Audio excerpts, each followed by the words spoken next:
Lonikand police स्टेशनच्या हद्दीमध्ये तुळापूर परिसरामध्ये इथं एक मध्यरात्री एक पार्टी सुरू आहे आणि ती परमिशन शिवाय आहे, अवैध पद्धतीने आहे अशी माहिती पोलिसांना मिळाली होती.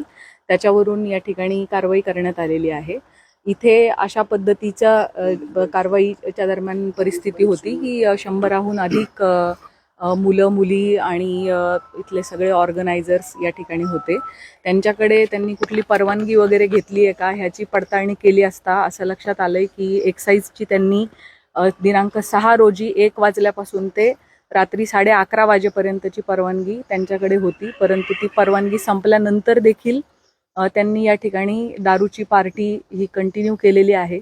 त्याच्यामध्ये काही इसम हे वयवर्ष 21च्या आतले असण्याची संभावना वाटते. आम्ही त्याची तपासणी करून घेत आहोत आणि या प्रकरणी हा व्हेन्यू ज्यांनी उपलब्ध करून दिलेला आहे त्याच्यात काय रोल आहे, त्यांनी अशा रीतीने 11:30 पर्यंतची परवानगी असताना पुढे ही चालू आहे पार्टी ह्याची त्यांना कल्पना असतानाही त्यांनी ती सुरू ठेवली आहे का ह्याची पडताळणी सुरू आहे.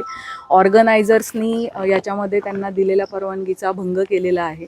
त्याच पद्धतीने जे मोठ्या प्रमाणात लिकर इथं सापडलेलं आहे, लाखांमध्ये त्याची किंमत आहे. एक्झॅक्ट कॉस्ट आता एक्साईजकडून आम्ही काढून घेत आहोत. सो हे विक्री करणाऱ्या विक्रेत्याने कोणते नियम भंग केले आहेत त्या दृष्टीने तपास चालू आहे.